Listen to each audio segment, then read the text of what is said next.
Welcome to the Thursday Night's Triumph Over Targeting podcast. I'm your moderator, Ella.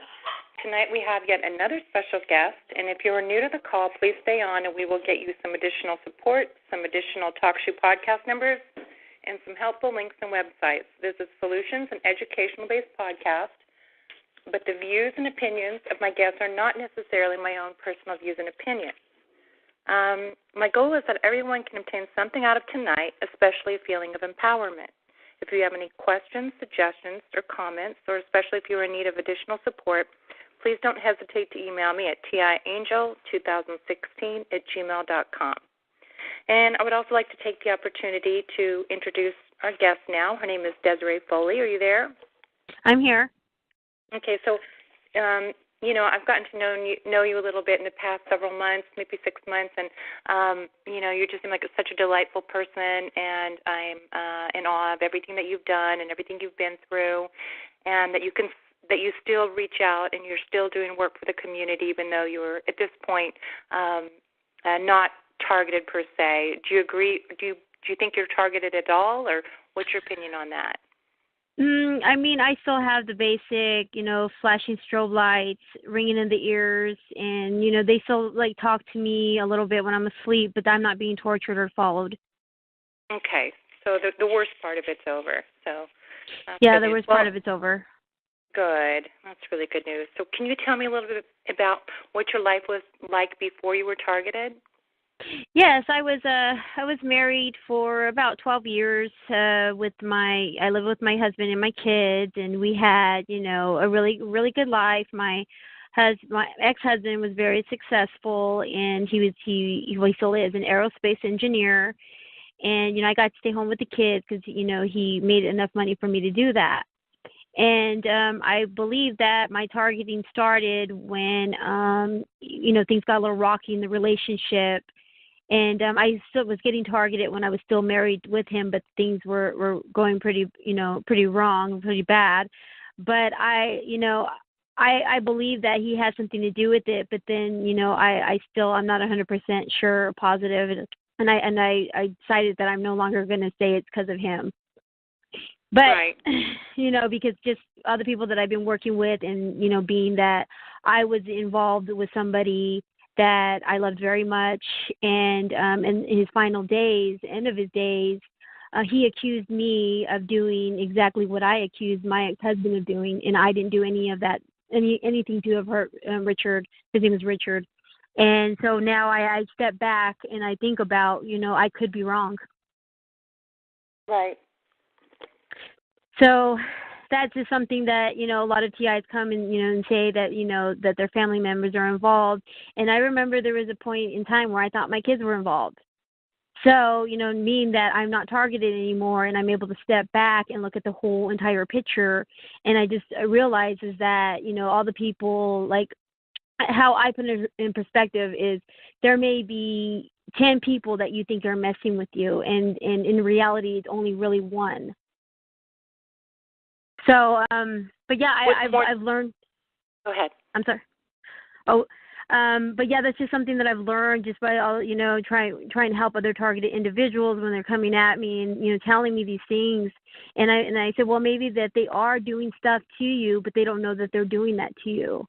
And granted, there are people that are involved, because I think I told you my best friend came clean and told me her involvement.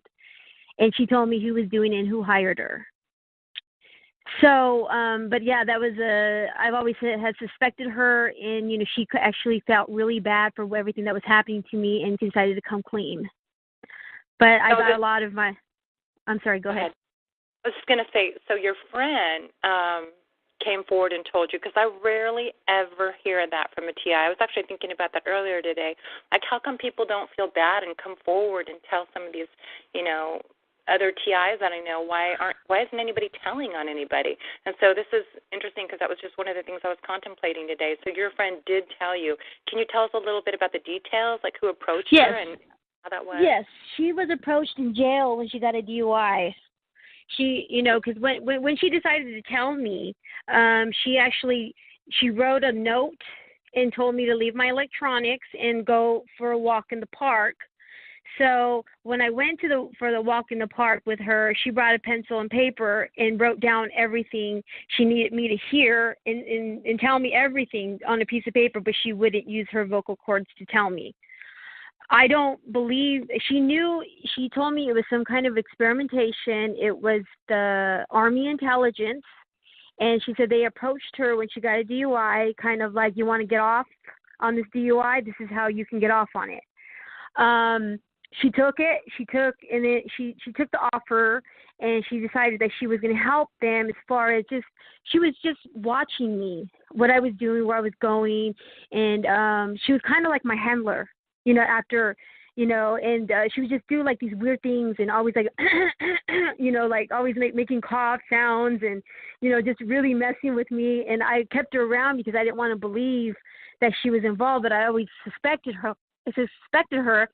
And then what happened is towards the end of the targeting, because there was come to a point where I was going to burn my house down because I thought that if I burned my house down, I was going to kill the people that I thought were in the walls, which were reality were just voices, but I didn't know about the technology yet. I was just a simple girl that, went shopping, designer purses, and that's the kind of person I was. So I thought there was really, people on my walls, and I remember saying I was going to burn my house down because that was the only way I was going to be able to kill these people.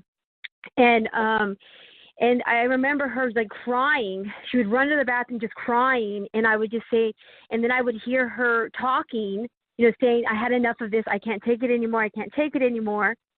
And then she decided to come clean with me, which, when she decided to come clean with me, then she disappeared and moved out of state, and I haven't heard from her since the day she told me. Wow, that's pretty extraordinary. But that's some relief because it's validation, and it's validation on how some of us suspect people are recruited into these, networks. Yeah, they usually will blackmail you somehow, and that's what happened with her. She was, blackmailed, and plus she also said that they were trying to say that I was involved with making like snuff films, and that's why I needed to be watched. And that's like a horrible. I mean, she should have known better to believe that I would ever be involved in anything like that. But she said that's what they were saying about me. Wow, pretty extraordinary. So, yeah. So this targeting did the worst of it start to happen, like when you're in the process of, you and your husband were having difficulties, and is that kind of when it all started, though? Well, it started when I remember the first time I started, hearing things. I was laying in bed with my husband, and I heard somebody like crawling on the floor, and like up to my husband, going, like whispering to him. And I got out of bed and I looked, and I'm like, there's nobody there. That's when I realized that something was happening. And then all of a sudden, the phones, the Wi-Fi, I was being followed by white vans, and so it was all happening that way. And I was trying to talk to my husband and tell him what's going on. He's trying to convince me that I'm schizophrenic. So I listened to him. I listened to him that maybe I am. I mean, crazy people don't know they're crazy. So I'm maybe consider the fact that I may be crazy. So I went to see a counselor and kind of told him what was going on, and nothing too serious. I wasn't labeled or anything, but it was just trying to get a little bit of help to deal with kind of I thought I was going crazy. And right. Then what I would say, and I remember the date, December 6th, 2013. I remember we were fighting. My ex was staying in the guest bedroom, and I was staying in the master bedroom. I come home, and my daughter's laying in bed with my ex-husband, and she sleeps with me. Since the separation, she just sleeps with me. I knock on the door, and I said, come on, let's go to bed, And then she looks at me. She goes, I'm going to sleep with Dad tonight. And I'm like, okay, all right. So I walk away, and I said, oh, my gosh, he's going to do something to me. Something's going down tonight. So I went to sleep. I don't remember if I took anything, if I drank anything or anything. But all I know is I woke up at 3 o'clock in the morning, and I was completely paralyzed from the waist down. And I wasn't able to breathe. So I did dial 911. The ambulance came for me, and then they took me to the hospital. And then I was telling the doctor that I believed that I was being poisoned. And the doctor comes back to me and says, Deserie, I really don't think that you're being poisoned, but because your potassium is really low, I'm going to do a toxicology report. I was like, okay. Well, they did the toxicology report, and then a bunch of police came, and I'm like, what's going on? And the police came and said that there was something found. It was an unidentified toxin, that I was being poisoned. And so the police were all coming. There was detectives there. So, and then the hospital said that the kind of poison that I was, had in my body is not something that they can detect at that hospital, that they would have to send me to the CDC. So me being freaked out the way that I am, when nobody was looking, I took off. Okay, I took off out of the hospital. I was crazy at this time, and I can say that because when people are being targeted, they start showing signs of schizophrenia.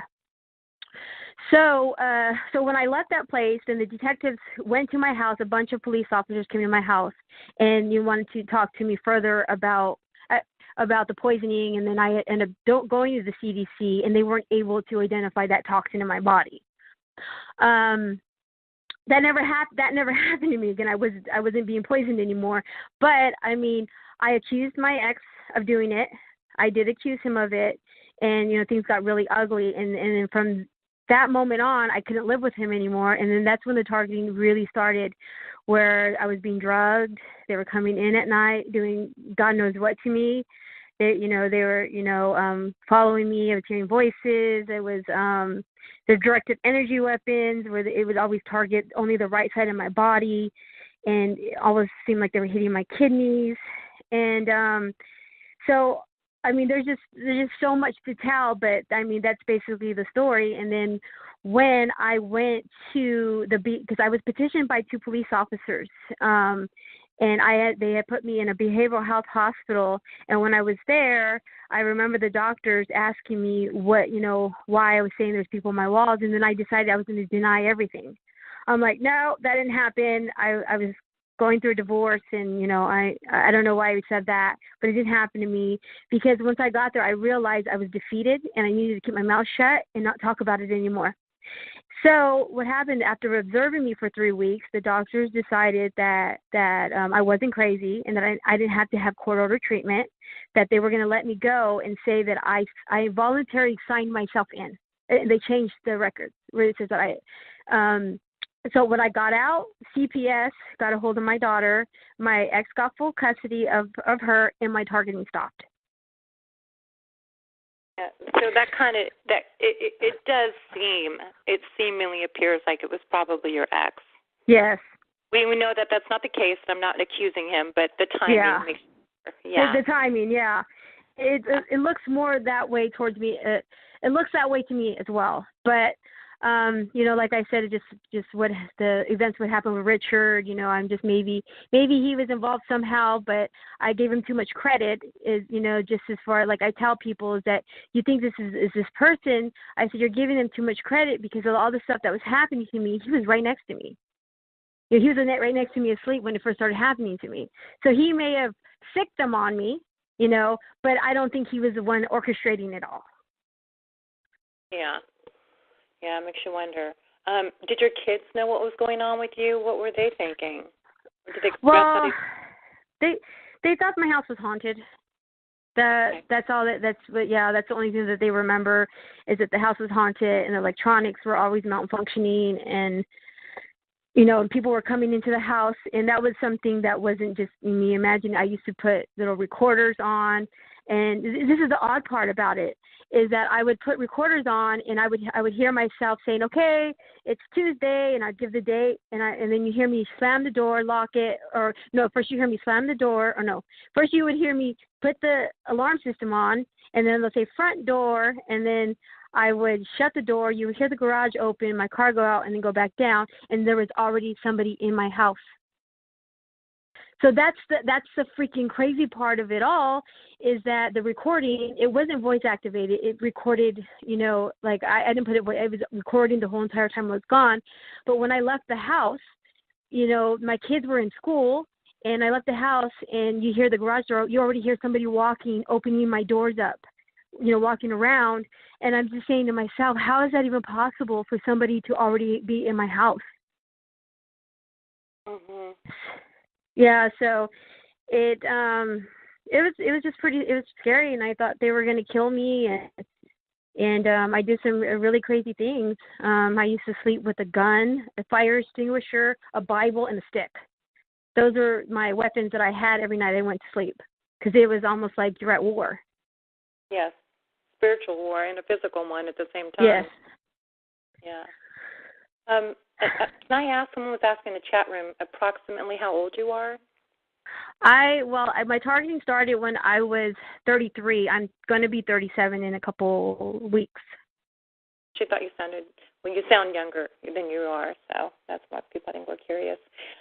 So at that point, we'll back up a little bit here. So you gave up your children, and then how did you find out about the word targeting? How did you find the community?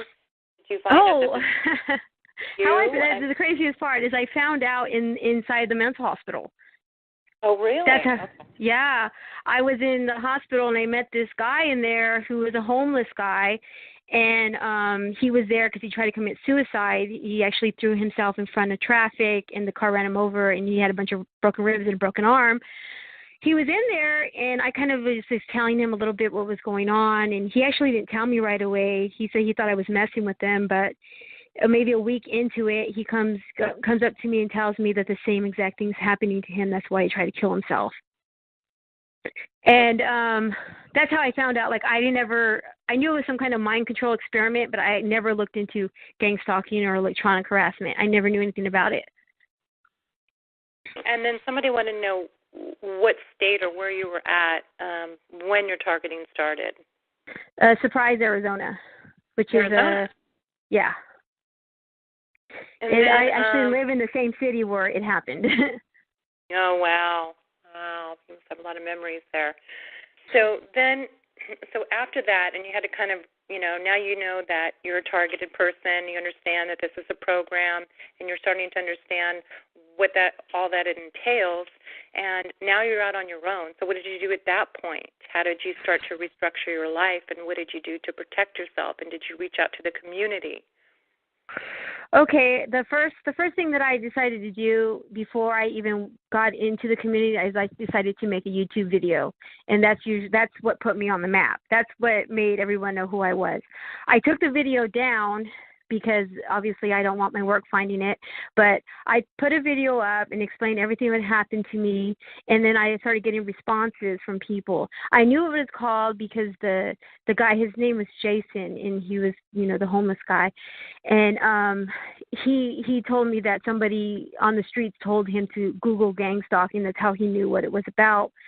So when I made that YouTube video, I don't know how, but I did reach out to Derek, started to get involved. I met a few TIs here in Arizona and decided that I am going to take the bull by its horns. I'm going to fight even though it's not happening to me anymore. I'm going to fight because, it's happening to other people. And when it was happening to me, I had no one to turn to, nobody to help me. And I was alone, as all targeted individuals go through. So all my family members didn't help me. My friends didn't help me. I think the only people that were helping me was my church. But they were they not helping you because they didn't believe you? Did they think you had some mental issues? Yeah. Okay, they thought it was mental, psychological. Yeah, they thought that that there was something wrong with me, and they were just trying to tell me to take my medication, which I'm not on any medication. So, yeah. And I try, and I tell people, because I do talk to my city officials here in Phoenix, and I actually work with my city council here, and I'm actually really good friends with one of the chiefs of staff here in Phoenix. And I tell them, I said, people with schizophrenia, don't just get it for a couple years and it goes away after you lose custody of your kids. That's not how schizophrenia works. Yeah. And after I got out of the hospital, I decided I was going to move in with my parents, and I took a year off of everything of my life. I wasn't dating anybody. I just decided I was just going to get better, get well, get my mind back, get strong. And that's when I met Dr. Hall, and which was really good because I met him maybe 2 or 3 months after I found out I was a TI. And he pretty much took me under his wing and taught me everything there is to know about the technology, what's going on, about the fight.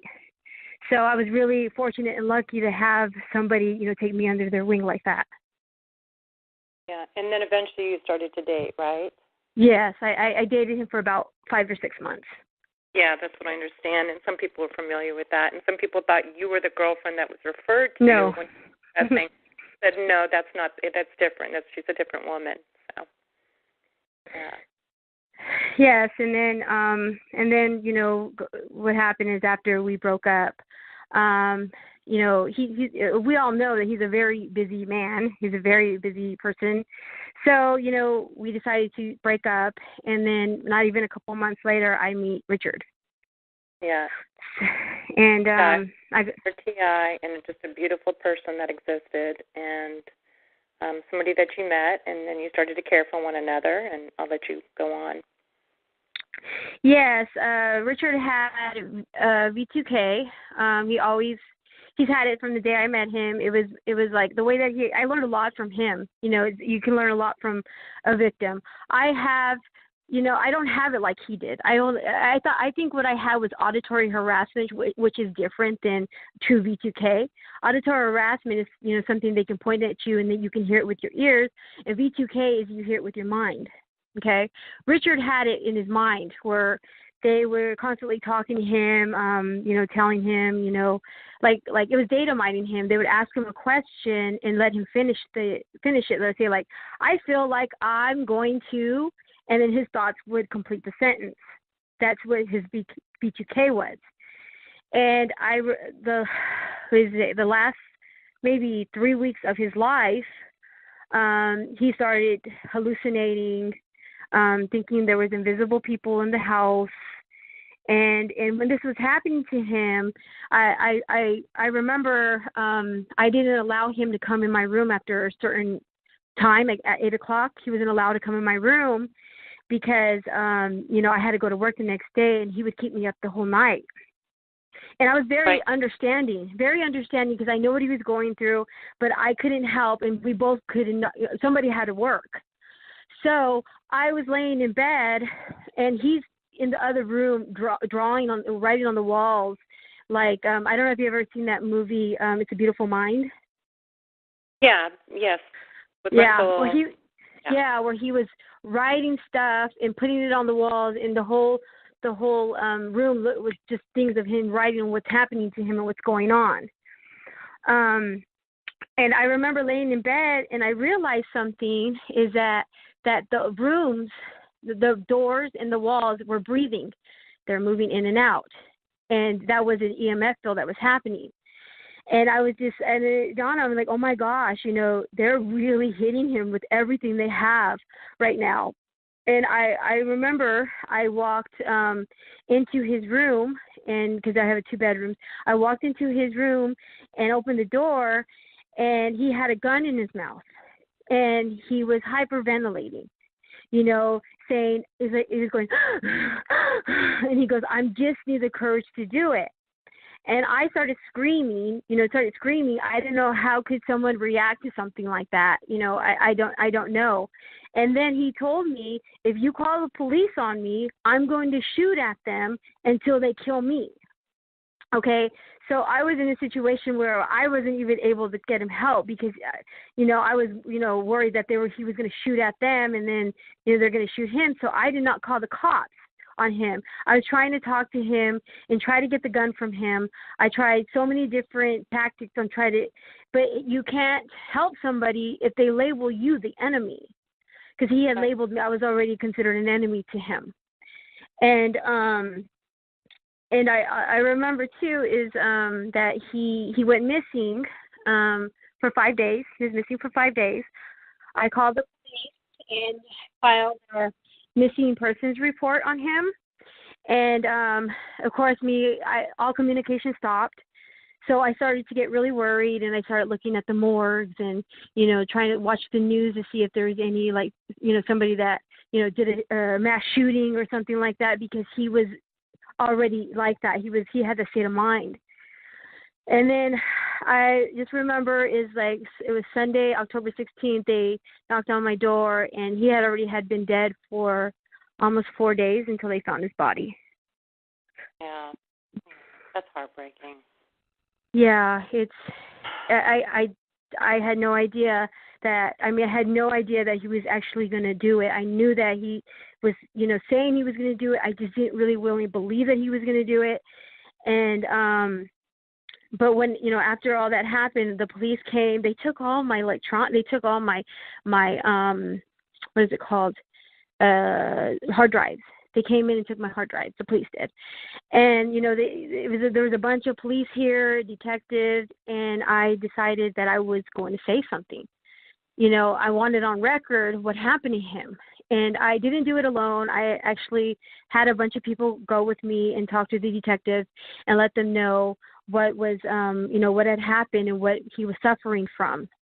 They didn't look at me like I was crazy. They just wrote everything down, and then they put it in his file, and then that was it. The case was closed.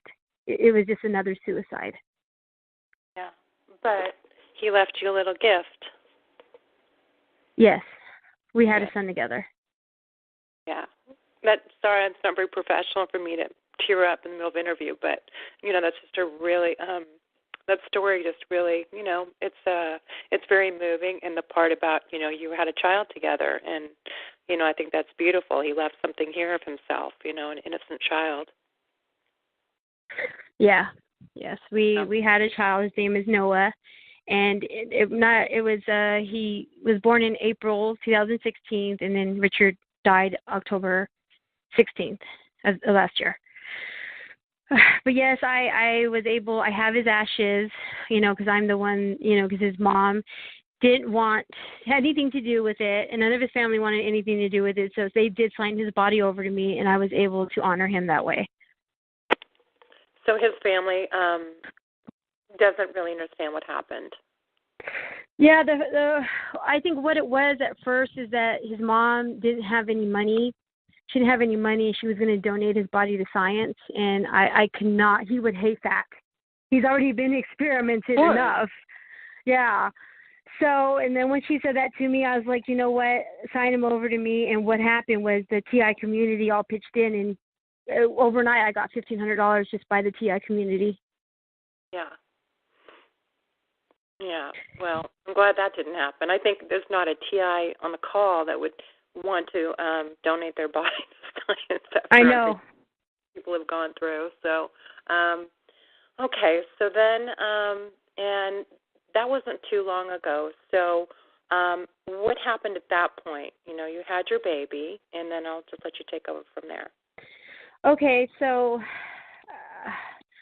well, after he passed away, things were, a little weird. I was getting spoken to a lot at night. Them trying to. It's almost like they were data mining me as far as when I'm asleep, and I would catch myself talking to somebody, but not knowing that I'm talking to them, and I would realize what was happening. I would snap out of it, like wake up and say, "Oh my gosh, they're talking to my subconscious." Like, that's what's happening. Trying to get information about different. The last question that I remember them asking me was, they were asking me about somebody that I knew and how I felt about that person. But that's so weird, but that's the only thing I remember, because I woke up out of it and just saying, what the heck? And then, I don't know, another thing, too, is that I've been hearing a lot of Morse code in my ears, like, beep, beep, beep, beep, beep, beep, beep, beep. And after speaking to Dr. Hall about it, he says that's the beginning stages of getting V2K. Right. Yeah, and, which I get a lot of my information, from him. Is the first person I'll ask him, like, what is this? What is this? Because that's new for me to hear that. Because I don't believe I ever had true V2K. I had auditory harassment. Right.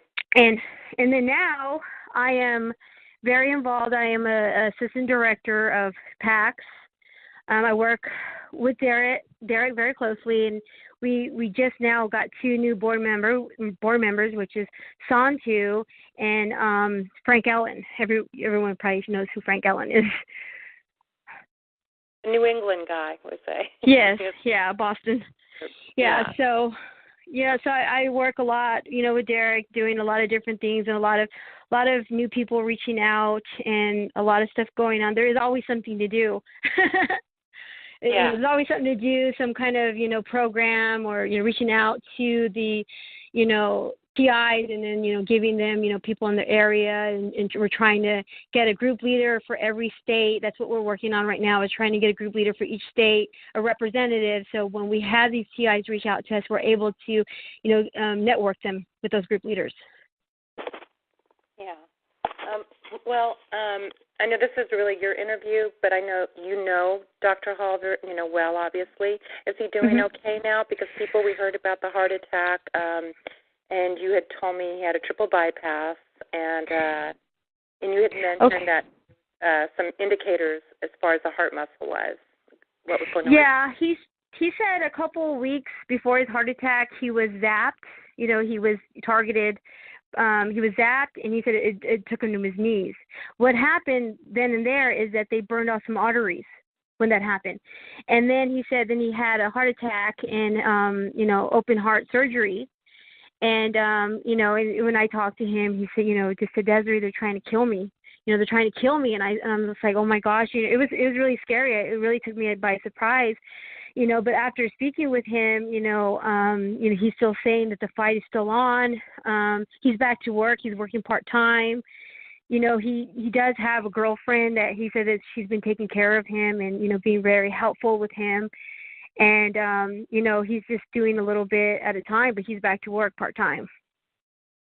Yeah. Okay. Well, that's all good news. Everyone's glad to hear that. So now you're just really busy. You're doing activism and you're meeting TIs. I know you met Midge. She's I've had her as a guest, and she's a friend, and she said she got to meet with you. Yes, we just saw each other on Sunday. I had a very short notice group, and the reason why I did it was because I had a bunch of new people wanting to meet up with me, and I'm like, and honestly, it's like I am very busy. It's really hard for me to do the one-on-ones. So I decided, okay, well, why don't I just get everyone together on short notice, and then we all met here in Surprise where I live.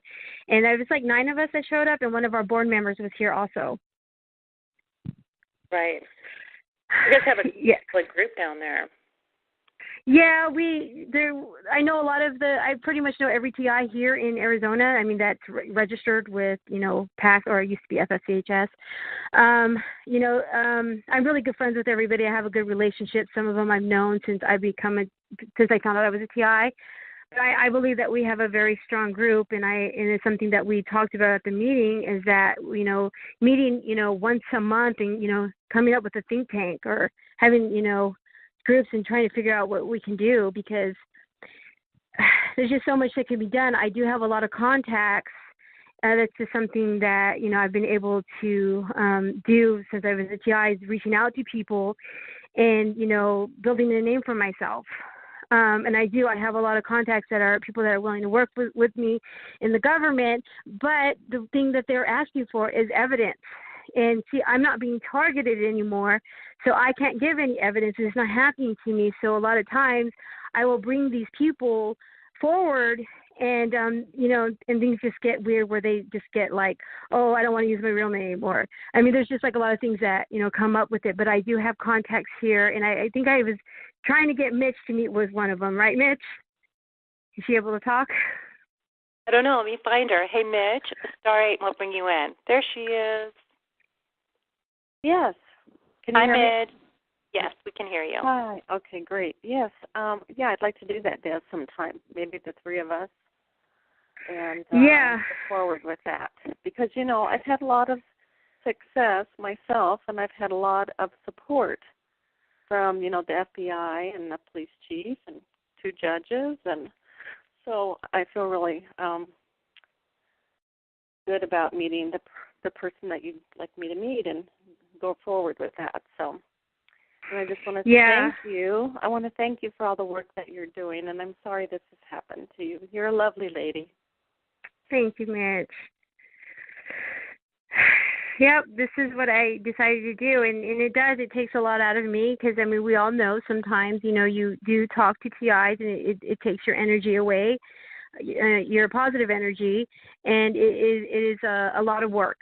It's a lot more work than I thought I was signing up for. There's always maybe 2 or 3 people reaching out that I have to contact, and we know once you contact somebody, you're on the phone for an hour hearing, you know, what happened to them. And I see TIs, you know, working with all the TIs is like people are looking for validation more than anything. You know, say, I believe you, and yes, it's happening. Yeah, I have like a few, you know, there have like maybe 8 women who help me reach out to other people. So you can always call me because I have other women that I can connect them with. Usually it's women, you know.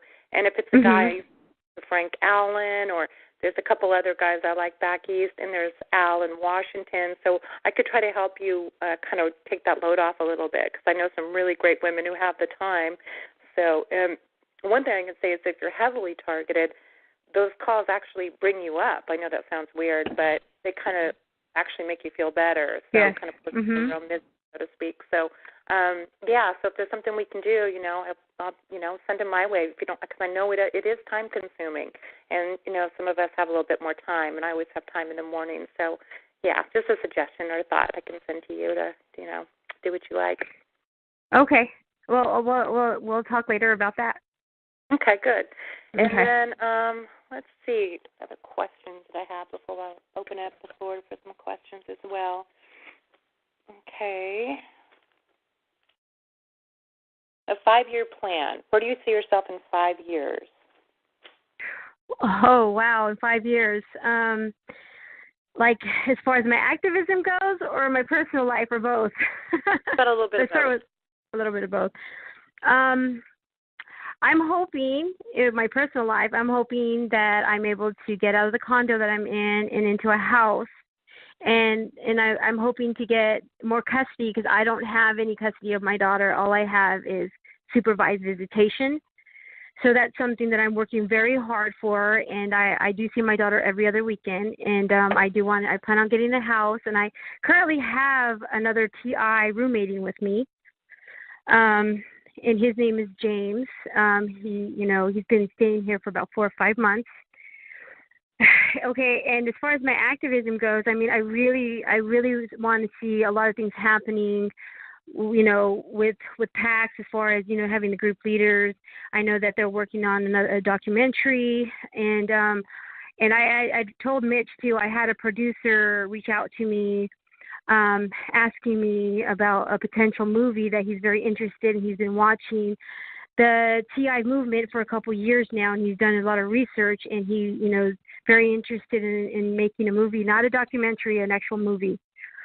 So, yeah, I've been working a little bit with him, not so much because, you know, he has all these ideas, and, you know, that, you know, like I'm very limited on what I can do because I work full time, and I'm, you know, and then every other weekend I'm with my daughter, and I'm trying to have somewhat of a social life by, you know, going out and enjoying my life.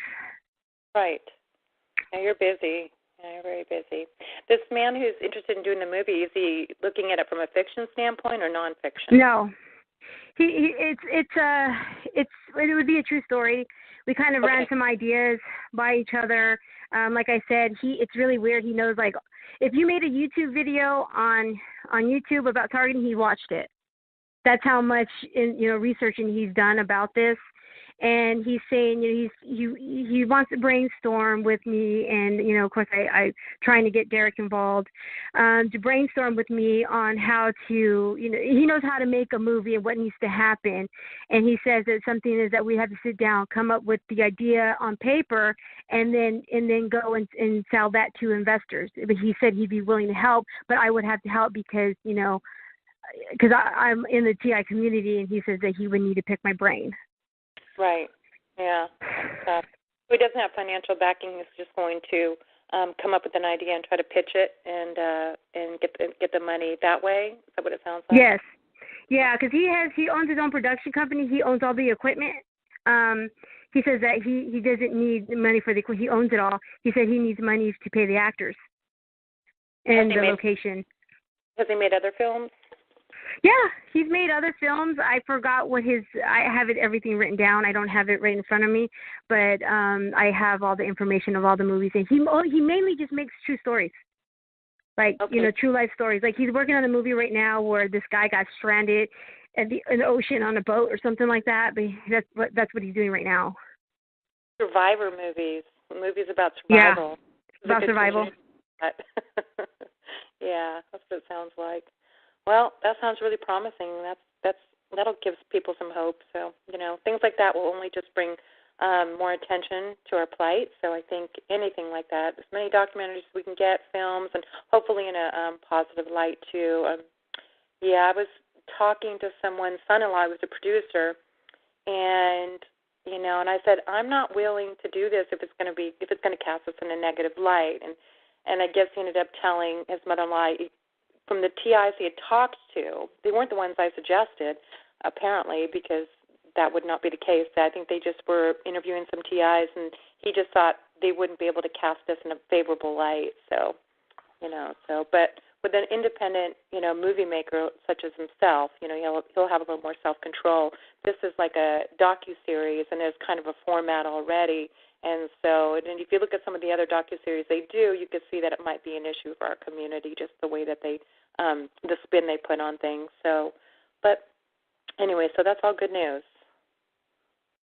Good news. Yeah, that pretty much sums up everything that I'm, doing and working on. And, I have a lot of faith in the TI community. I know how hard it is.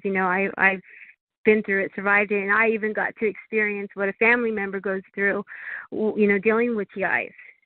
Yeah. So that's why I'm a little bit more understanding too when people, come to me and they, say that it's this person doing it. It may be that person, but you can't react that way because what if it's not? And that's just something that I learned by, being a TI and then being a family member of a TI. Yeah, I see that.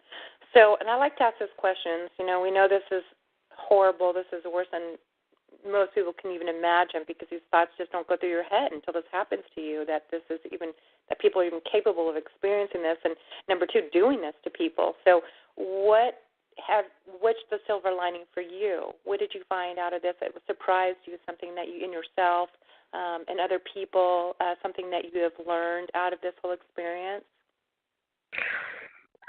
Okay, what I've learned is that there is still a lot of good people out there, and I know a lot of times that, when I'm working with TIs and we're going to our city council and we're talking to these people, and then because they don't believe them, they think they were talked to. That's just not the case.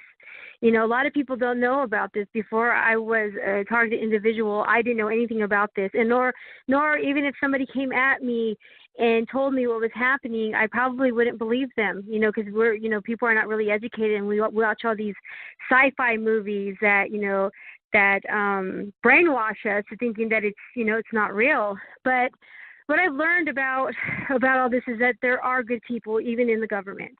A lot of people, everybody in the government doesn't know what's happening. I mean, they don't know what's happening.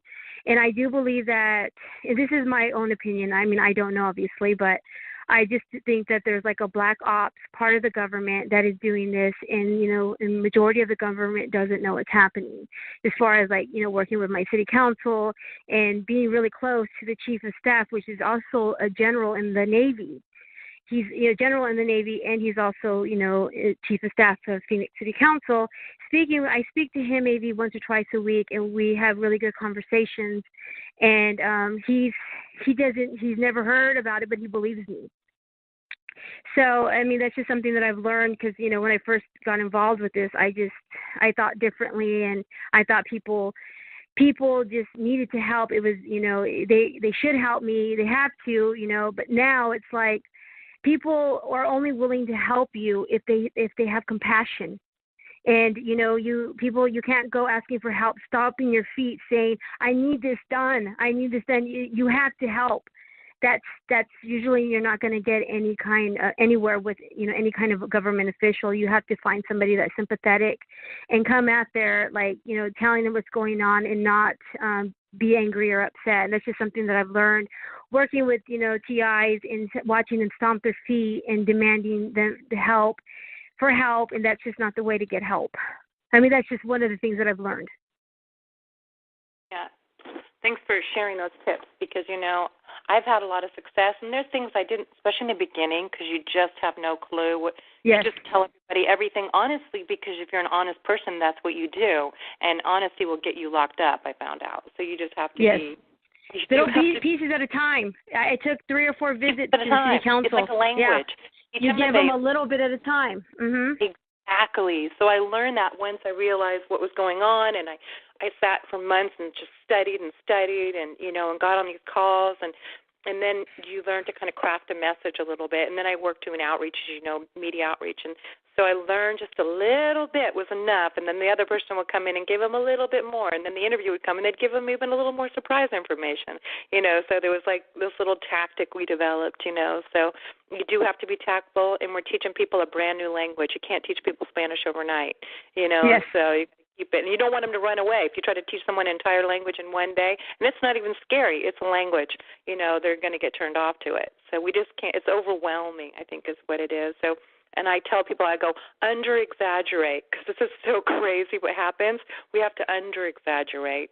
I That's even right. told my friend, I go, don't say hundreds of people are running after you in the streets or whatever. Say, dozens. I'd say, just curb it down. Plus, our perceptions might be a little warped. It may not be as many people. And and I both know that initially you think everybody is in on it. And that's not to say that I want to discredit or I don't want to offend anybody, but, I really thought a lot of people were involved that come to find out with time were not.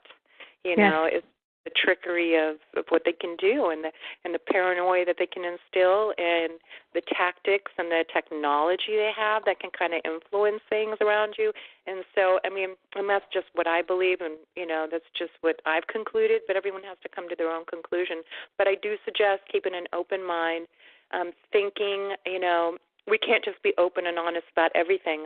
That's the first thing I realized, And it's hard for people who are just used to speaking everything on their mind and being trusted, to go from a trusted person that people, respect and trust and think is a decent person to, oh, she's a crazy lady, and that they don't trust and they're concerned with her around kids and things like that.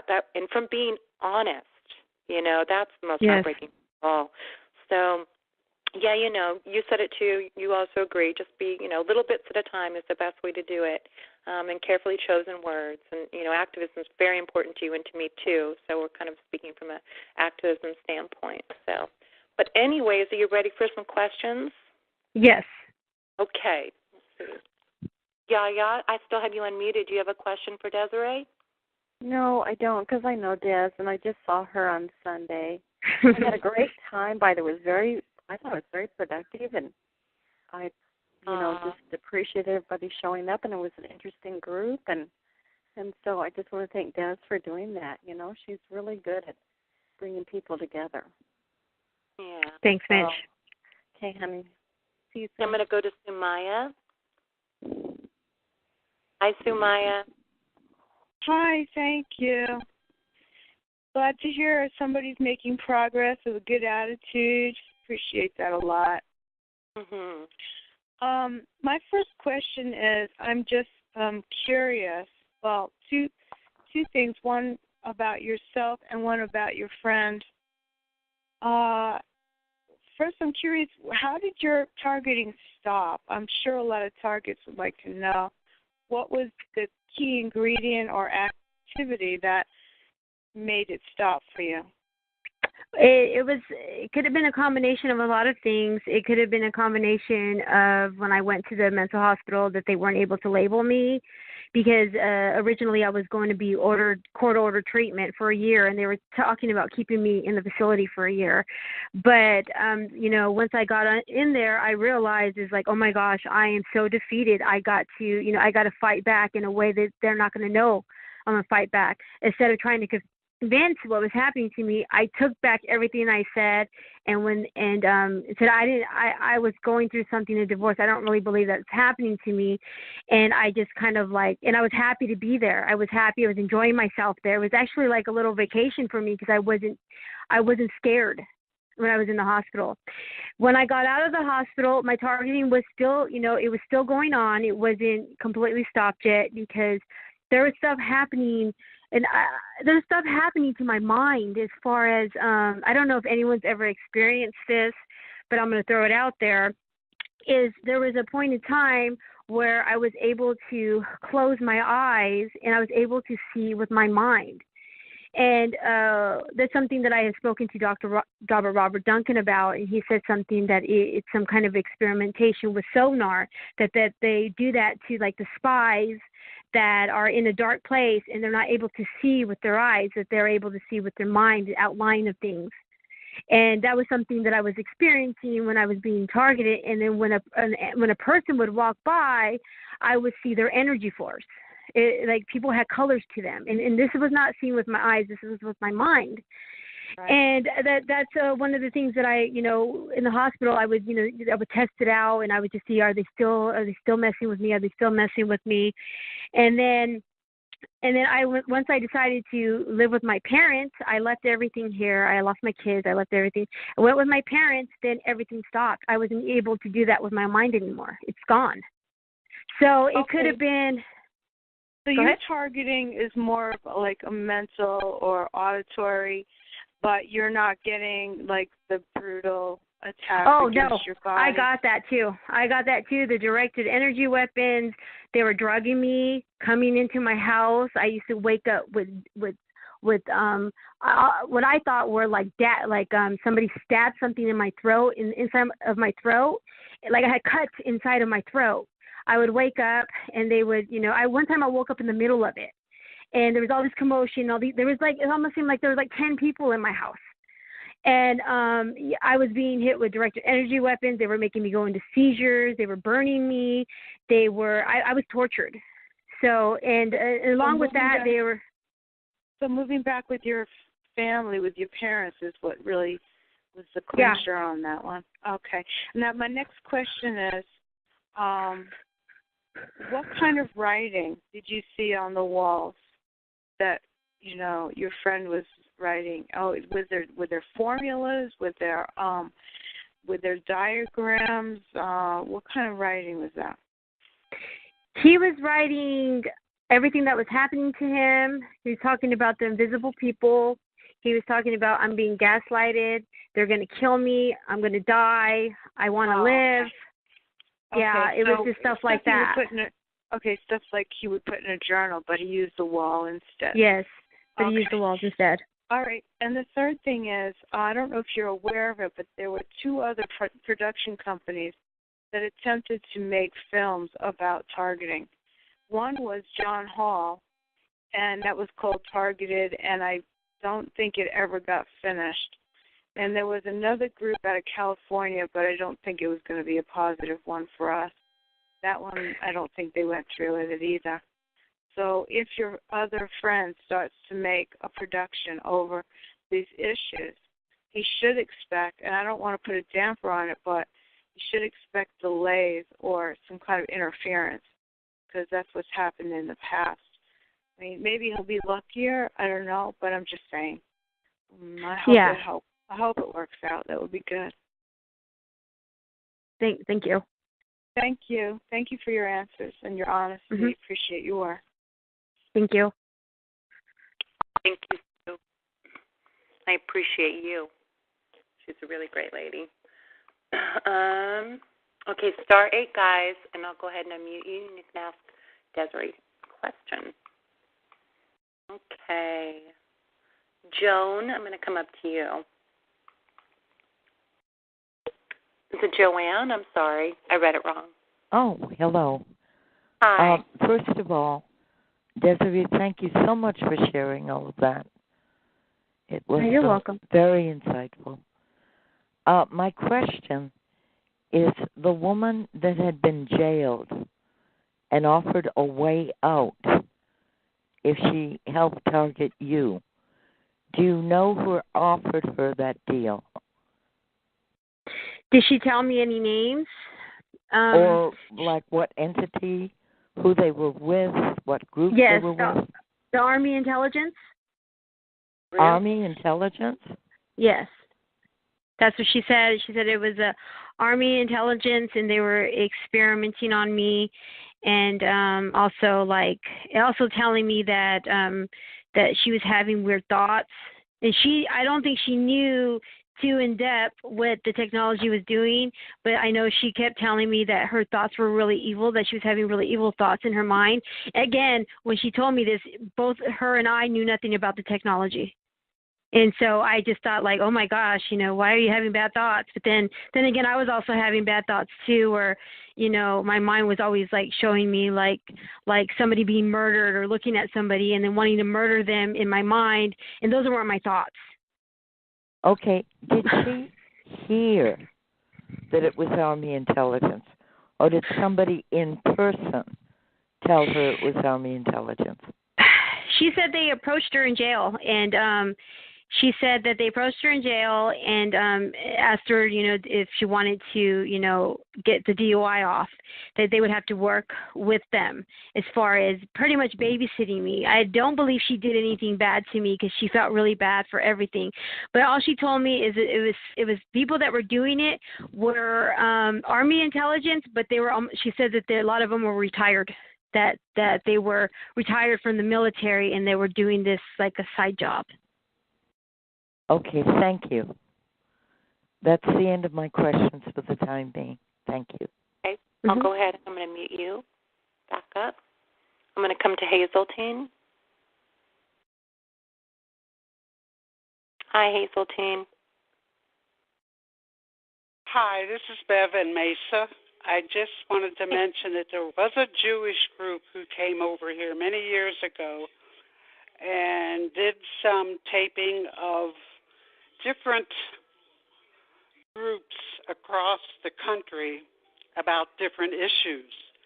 And we were one of the groups many years ago. We met in California. We never heard what happened to that, but they were very moved about the different stories. I think there was a lot of fear, too, because some of them couldn't speak English, and they could detect the emotionalism of any of us who spoke about the issues. I just wanted to get that out because I've been the victim for 17 years, and we keep trying, and that's a good thing. Okay. Is Beth from Arizona? Yes. Okay. Hi, Beth. I'll go back and mute you. Again, *8 if you have a question for Deserie.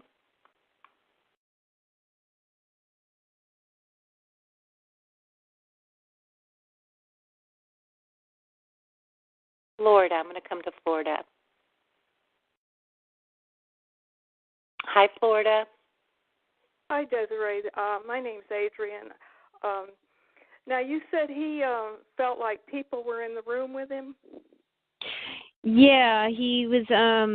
He said they called them the invisible people, which I was here too, and I was kind of seeing if that was happening too, but I was here, and what was happening, it was just projections, that were put in his mind because he think that he would come in my room and he said that the invisible people would either go into the mattress or they would go into the walls.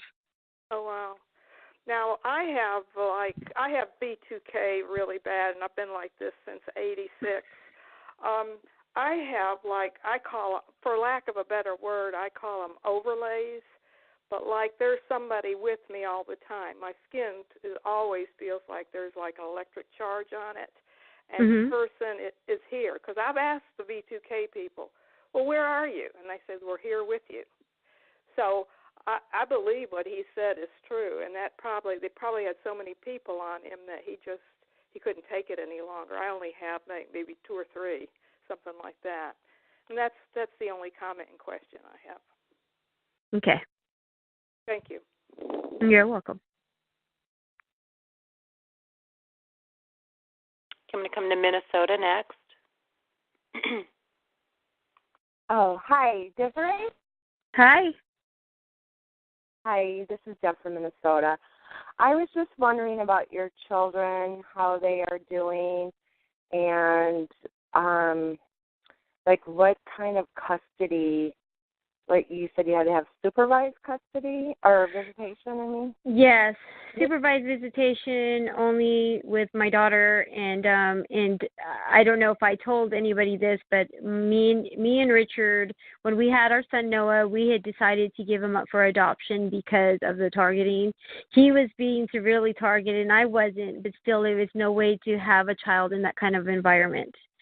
But that was something that we chose to do, and it was the best choice because my son has a really good life, and it's an open adoption, so I'm able to see him when I like.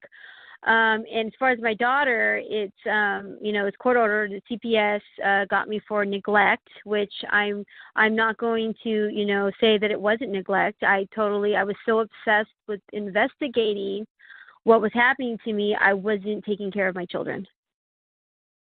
Right, but still, I mean, you're still not an unfit mother. You're obviously, a very good mother. And I do believe that child protection services are heavily involved in alienating the parental rights. It's a huge problem that's going on in the country. And in Minnesota, there are several cases that are being filed against the government. I think there's a case right now pending against the federal government for parental alienation. And it's a huge thing that's going on with this targeting, I believe. So I don't know if you've ever researched any of that, but there are, if you just Google some of the, keywords there, you will find there are several cases where parents have been denied parental rights because of this targeting. Yeah, I'm actually getting more custody. I've been actually, believe it or not, working very well with my ex-husband. Just not doing whatever I can not to upset him, because this is what I don't want, is for me to fight for her back and then my targeting start again. I don't think I would be doing what I did. Like putting holes in the walls, and I was doing some really crazy stuff to get, I wouldn't do that kind of stuff. Now when I hear stuff, I just ignore it. But I don't want to be targeted and then have my daughter. I'm trying to do whatever I can to make it, pretty much kissing his ass. I don't have no other way to say it, but that's what's going on right now, is I'm doing whatever I can to, work with him and do everything that he says to do. And I mean, that's the way he always wanted it. And I shouldn't have to live like that, but I'm willing to do whatever it takes to get my daughter back in my life, because she's growing up, and it's to the point where she doesn't need me like she used to. And it's really sad that she's, growing up and not needing me in her life. Yeah, well, try not to let them do that, I think when she becomes, where she's of legal age, she will be able to see through that and make her own decisions. Yes, definitely. She's only 11 now, so that's a long time to wait. Yeah. She's 11 now. Yeah, it goes fast. But I mean, there are options. Just to let you know, there are a lot of people filing lawsuits against the federal government for parental alienation rights. Well, thank you. You're welcome. Thanks for your question. I'm going to come to you next, Southern California. So give me just a second.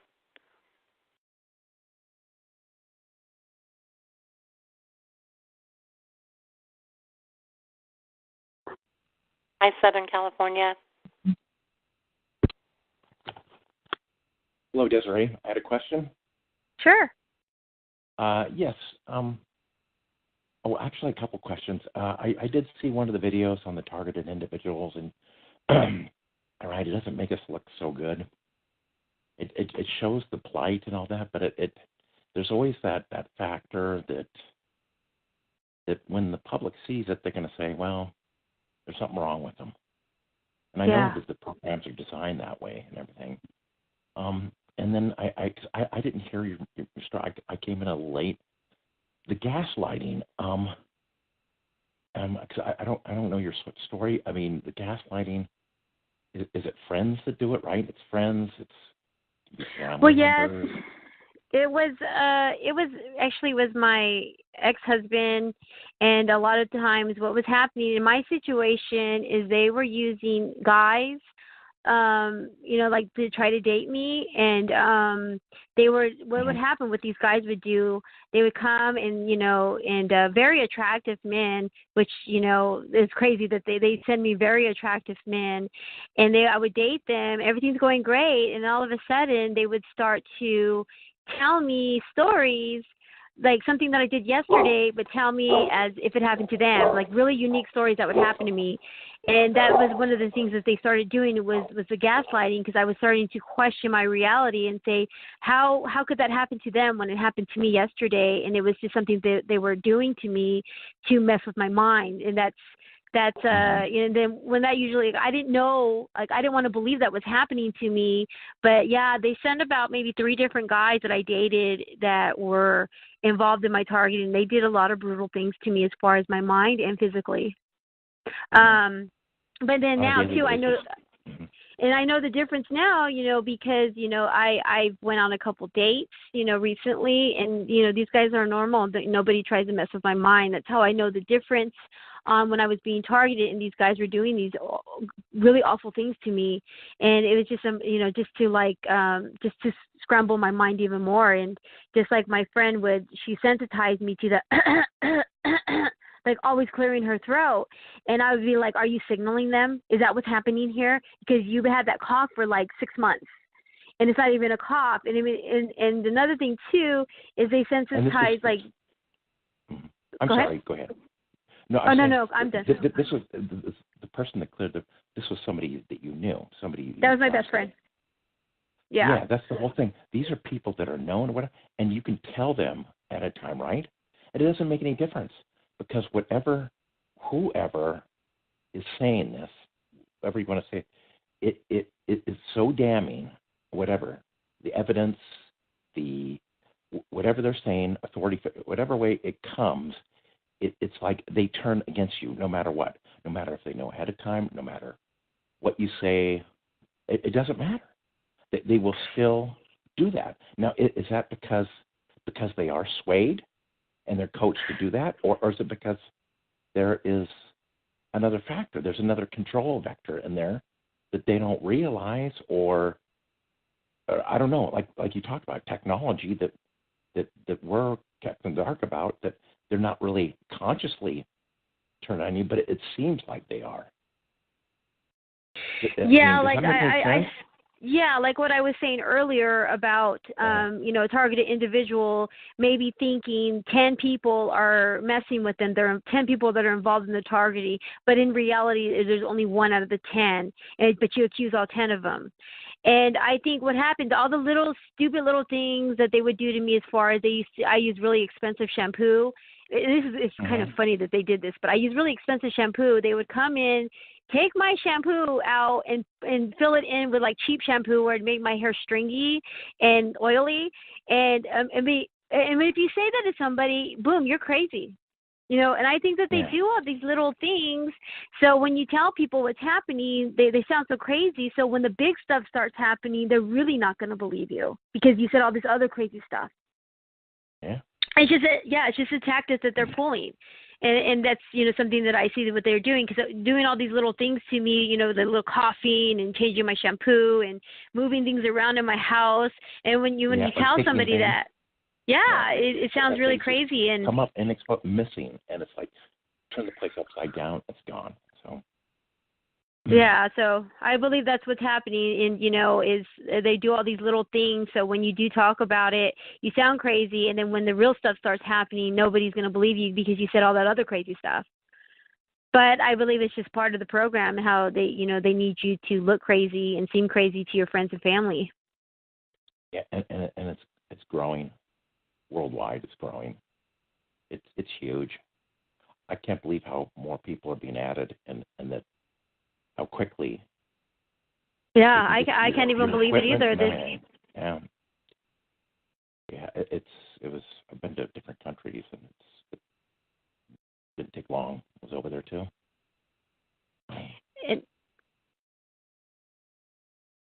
Okay, I'm sorry, you had cut out there for a second. I didn't hear you. No, I'm just saying that I've gone to other places, and it's the same stuff, same vehicles, the same stuff in other countries too. Yeah, and one thing too I want to add to let everyone know is that I may not be targeted anymore. I don't get targeted like I was, but it does something to your psyche. It does, because I am paranoid. I mean, nobody ever sees it. Nobody will ever see that I'm paranoid. I don't ever react to my feelings. But every time at work somebody comes in dressed up in a suit, I'm onto them, and it's just something that even though I'm not being targeted anymore, I'm still very paranoid, and sometimes I get scared when people try to come into my life. Usually guys, you guys try to come in my life, but it's something that lives in me, and I carry it, and even though I'm not targeted anymore, I'm still not this. I'll never be the same person I was. Yeah, I understand. Maybe over time some of the stuff will eventually wither away and fizzle out. I know what you're saying. Me too. If they stop tomorrow, it would take years and years. Yes. Post-traumatic stress. And yes. And so for you, I pray that for you that's good. I hope you get your daughter back and everything works out. But I hope that you'll be able to, over time, the stuff will, and you can go back to some normalcy. Really, I wish that for you. So. No, thank you. Thanks for speaking with me. And anyway, hopefully everything will work for you. Thank you. Okay.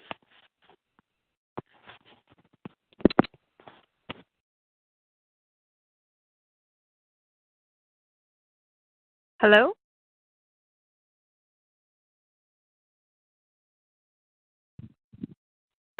Deserie? Oh, yes, I'm here. Okay, you can hear me. Okay. Sorry, my phone was doing something strange. Okay, so *8, and I'll unmute you, and you can ask Deserie a question.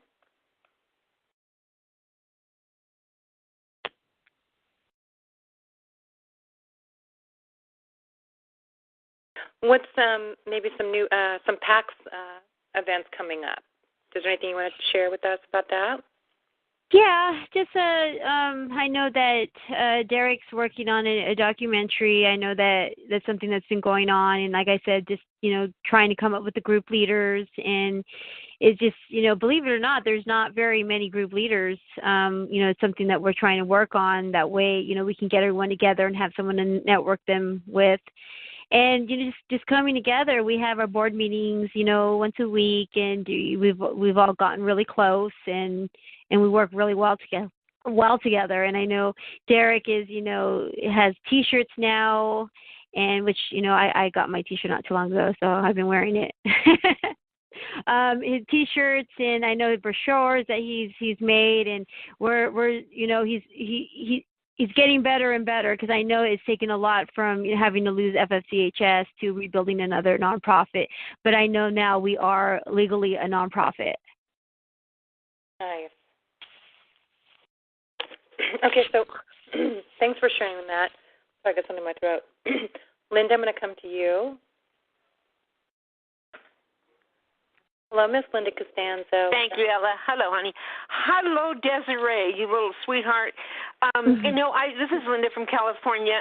Honey, you've been so brave. My God, you've been through a lot. And look at how brave you are. My son went to live with his father, too, and then his father took off and took him out of state for 2 years, didn't know where he was. But we came back and became very close. For a while, for a long time, okay. And then something happened. So it does happen, they know we love them, they know that, and that's something that nobody can take away, nobody can get in the middle of, And I want to say, you said two things that I just found remarkable. because they're exactly what I had experienced. One of them, I too had an alarm system that would announce the front door when I left. Mm-hmm. And I left, and I turned. I knew somebody was in my house. This was way back when it kind of started. I knew somebody had been in my house, so I set a recorder, and and you could hear the front door open, and you could hear me closing the door, and then you could hear footsteps coming up from my garage. They were in my house too. Yeah. I mean, they find a way to most often hide in your garage, where you don't really expect them to be. And that kind of blew me away when you said that, because it was exactly that front door open, and it was wild. Also, the shampoo, they've been doing that you are not crazy. They do my shampoo, they do my toothpaste, they mess with almost everything. But the shampoo, yeah. And I don't know if you ever feel any kind of like pain, or like your scalp is kind of raw, but I think the shampoos that they replace, that they give us, do tend to thin out our hair. I don't know how your hair is doing, but mine has thinned out considerably, so I'm real careful about that. Every time I go to the store, I buy new shampoo, because I know they may have gotten to it. So you're not crazy, and thank you so much for sharing all of this. You're really a brave lady. I love your energy, Linda. I love your energy. Thank you, honey. Thank you. And and you've got great energy too. And I really, I just have a lot of respect for you. Thank you. Up and running and doing your thing, and you're working as hard as you can, and that's all we can ask of ourselves, And thank you so much for sharing your strength. Thank you. Very cool. And I'm sorry, my TV's on behind you. I hope you can hear it. Anyway, sweetie, thank you very much. Okay, thank you, Linda. Okay. Thank you, Ella. Thank you. Okay. Deserie, I'm not perping you. I got something in my throat. No, I don't think like that. Ella. See, when you're you cross my mind. Okay, hold on 1 second. I'm coming to Utah. Hi, Utah. Hey, hi, Deserie and Ella and everybody. This is Cindy in Utah. Hi, Cindy. Hey, question. First, thank you so much for, letting us all know your story, and I was really moved by it too. So thank you. I really want to help as well. Do you know if there's any other TIs in Utah? Because it seems like I'm the only one. Oh yes, I have access to the database to every targeted individual that's registered. If you want to take down my email address, and I can give you a list of everyone that's registered in your area. That would be amazing. Yes, thank you. I'm ready. Okay, it's kind of long, so here it goes. You got a pen? Yep, I'm ready. Okay, it's G as in Gilbert, O, D as in David, S as in Sam, and it's L, O, V as in Victor, E. Then it's D as in Deserie, E, S as in Sam, E, R, I, E, @gmail.com. Cool. Oh, awesome. That makes me feel so much better to know that. Honestly, I felt like I was the only one in Utah. Oh, no. I will give you, if you email me, I will give you a list of the people in your area. And there's a lot. We have a really big list. Oh, great. Hey, thanks so much, and God bless you. And thank you, Ella, too. Okay? All right. Have a good night. Thanks. Okay, bye.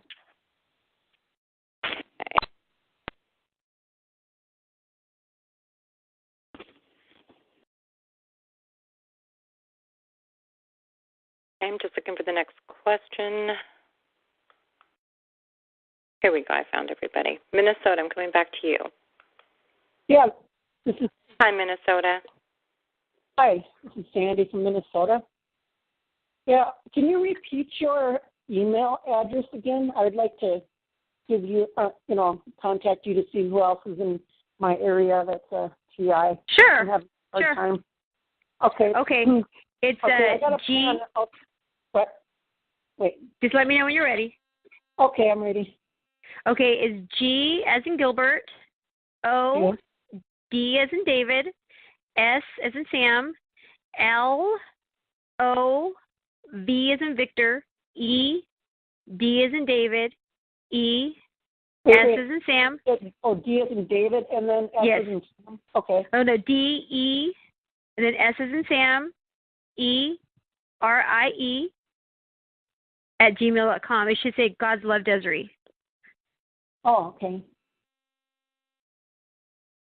God's Love Deserie. Yes. Okay, after love it goes D-S-E-R-I-E. No, it's a D-E-S as in Sam. Wait, D as in David, B as in boy? No. It's D as in David and E as in Edward. Okay. And then S as in Sam. Okay. Then E as in Edward. R as in Ralph. I. E as in Edward. Okay. At gmail.com. Okay. God's Love Deserie, D-E-S-E-R-I-E at gmail.com. That's correct. Thank you. You're welcome. That's wonderful. I'm glad that you're safe now and you're still able to help people. Oh, yes. Yeah, hang in there. Thank you. Right. I'll let you go. Thanks. Mm-hmm. Okay, Minnesota, I'm going to go ahead and mute you again. Okay. South Carolina, I'm coming to you. Hi, South Carolina. Oh, hello, y'all. Oh, hi, Ken. Hello. Good evening, boys. Yeah, I just want to make a few comments and then have one question. I'd be very careful about thinking my targeting, I was free of it, because the perps changed their tactics. About 2 years ago, they started letting me kind of live freely, and yet they were still doing things, but they just weren't as blatant about it or recognizable or something. But then I proved it about a month or two ago that they were indeed around the car. When I was in a store and I'd come out and have to catch two different cars. One was looking at it and the other one was looking at the guy who was looking at my car. So anyway, I'd be very cautious about that. And the other comment I want to make is a lot of us were attacked at 33 years old and really attacked with implants or the injections or whatever, and caused our lives great misery and disassociated from our families. So I don't know what the deal is about the 33, but it's common among a lot of us victims is when we really got attacked bad. And also the December date, that's common too, right before Christmas, and that's when they got me in December 2nd, 2012. They came in here and injected me with something that was going to kill me. So there may be a lesson to everybody listening that, one wonders about their timeline, and it's always before the holidays or definitely before Christmas, just, I guess, to upset the Christmas holiday atmosphere. And the one question I have, Deserie, and I do appreciate you coming out and open, everybody needs to start talking, about their target and share, then we can start putting more pieces of the puzzle together. But did you ever have any foreigners following you or try to get with you or contact you? Or did you see them off to the side, say, of some stalkers in some way? Oh, yes. You mean like people trying to push their way into my life romantically? Is that what you mean? Yeah. Were they foreign, though? Were they of non-American descent? No, they were every guy that was trying to approach me it was in the Air Force. I actually live maybe 5 minutes from the Air Force, the base. So it was just guys like that, like jarhead guys. Okay. Well, do you think, in the one case, and I've been preaching this from the beginning, that criminal solicitation has been taking place to get us targeted. And you verified it, when they approached this friend of yours and yes. Went and made a deal with her. So that's really I just lost my thought process. But anyway, just keep on being active, and it's a good way to live, and hopefully this targeting will end at some point. Thanks, Ella. Y'all have a good night. All right, thank you. Bye, Ken. Bye.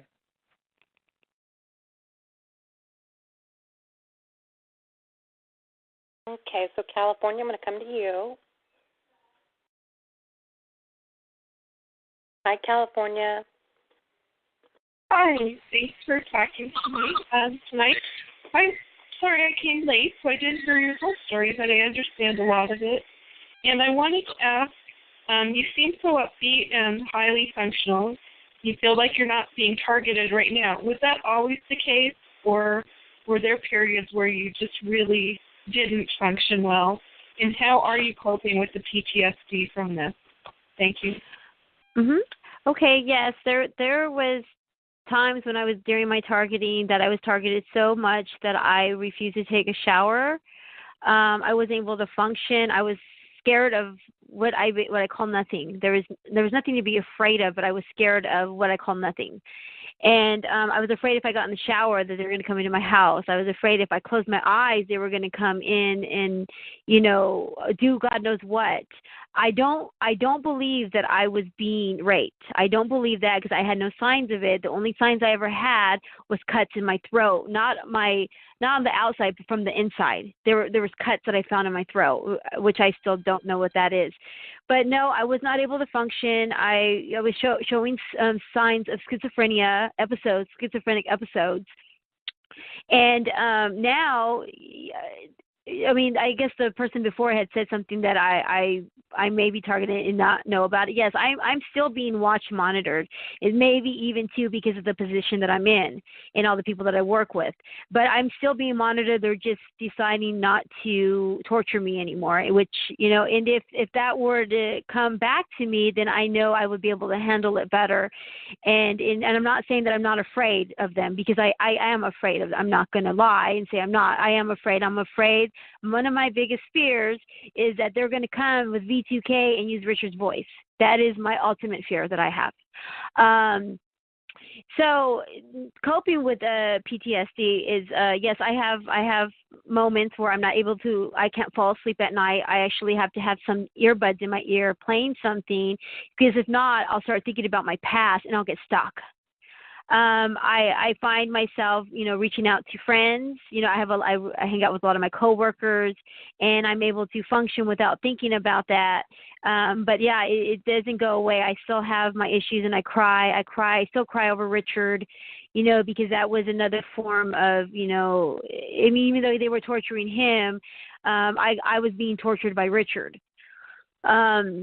So it was two different kinds of being tortured. He was torturing me. When I say he was torturing me, he was physically, doing stuff to me because he thought that I was hurting him when I wasn't. But yeah, no, I maybe seem upbeat, and in what you hear in my voice, the upbeat, the energy, that's all God. And I give that glory to God. I have a very good relationship with him, and he's restored me. So I give that all to him. Oh, thank you. You mentioned you hang out with your coworkers and friends. I lost my job and was being mobbed at my job, and I've basically been, I won't go into my whole story, but how do you trust the people you're working with, and how do you handle, because they do turn friends and family and coworkers on you, how do you handle that, and do you just go to God for discernment about who you can trust or not, or how do you do that? Oh, well, I see there's a difference, though. I'm not being targeted anymore. Nobody's messing with me at my job. Nobody's following me. And so it's kind of, it's a lot easier for me to go to work and not be suspicious. I'm suspicious of new people that come in, that new hires. I get suspicious of them, but after a while, we're working with them for a couple months, then I realize they're not there for me. That's still there, but the people that I've been working with for years, I'm not targeted anymore, so I'm not having any trust issues with them. So it's a little bit different. If I was being targeted, then I don't even think that I would be able to have the job that I have, because I work in a corporate office. And if I was being targeted, there is just no way I would be able to do what I'm doing now. Okay. Well, thank you. Okay. And best of luck. Bye. Thank you.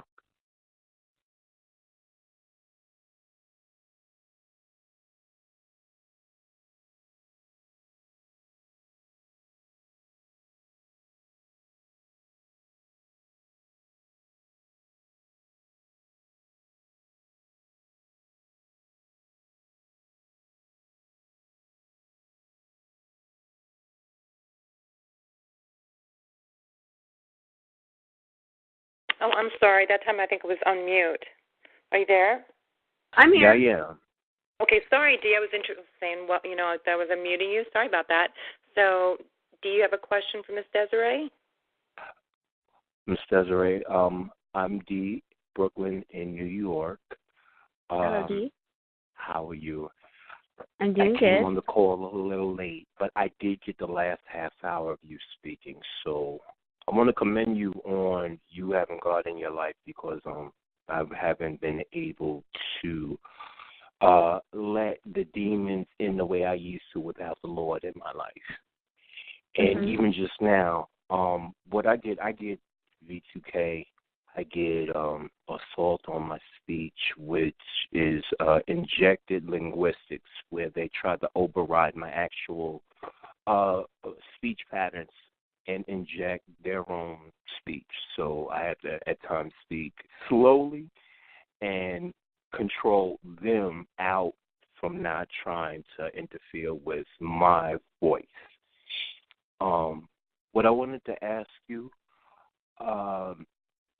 first of all, God bless you for what you go through, being able to work in an office and have your children, because I'm 41 years old, and I feel like this is a sin, and I admitted to myself with the Lord. I chose not to have children because I found out about the targeting at a very young age, and I had to deal with a lot of sexual targeting at a young age, because I was sexually assaulted as a kid, as well as them trying to induce me into having beta programming.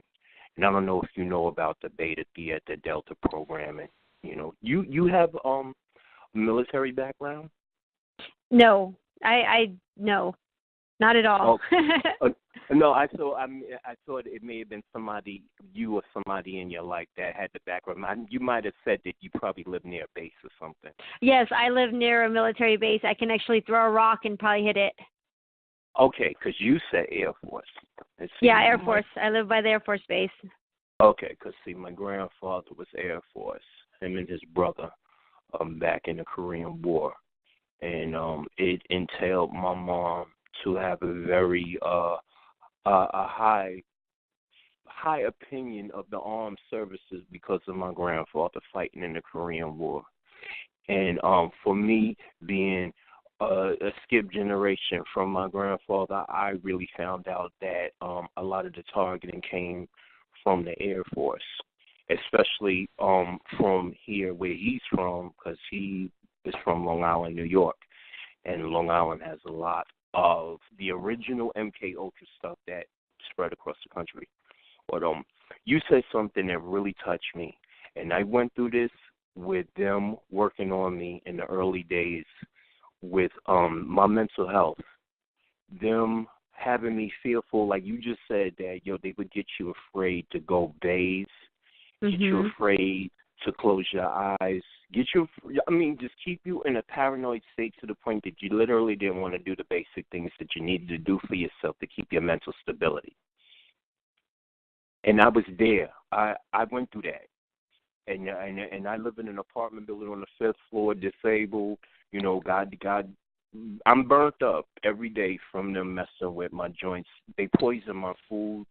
Ma'am, I can't drive. I've never learned how to drive. I'm 41 years old, live in New York City, ride New York City Transit, and refuse to learn how to drive because of the targeting and me being in the car with my mother and them targeting my mother and getting her into 3 vehicle accidents over 30 years.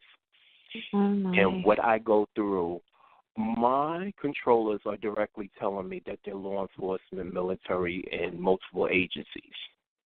that they want to do like some type of Illuminati false flag sacrifice on me. You know, I'm Native American, black, mixed, and I have a lot of SRA around me, satanic ritual abuse. Yeah, and, I have that too. Yeah. That so was I leave that out, but that was the majority of my targeting was making me believe it was. Yeah, it was trying to make me believe that I was a prophet and that God was talking to me and that the demons were all around me and they the 666 and waking me up at 3 a.m, telling me to read the Bible. They did that to me. They used religion with me. That's how I was targeted. And I'm glad you said that because they call themselves the religion, the family. Mm-hmm. And see, with what I'm going through, I'm getting V2K of them telling me about the human trafficking, about their mafia-level human trafficking. And what they're trying to do is they're trying to take my mother's property. And they're trying to, set up a situation where she's harmed. And every day they tell me how they want to murder my mother. And you talk about walking the streets in fear every day, having V2K, but them telling me that, oh, we just crashed into her. Oh, she ain't coming home. And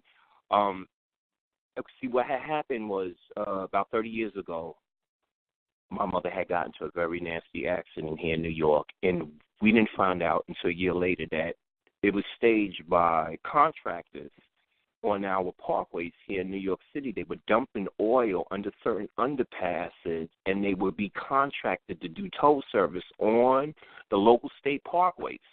And so what they were doing was causing people to have accidents. So if you were a TI, you were on the list. Mm-hmm. And I know I speak this now because, pray for me. Like I pray for y'all out there in California.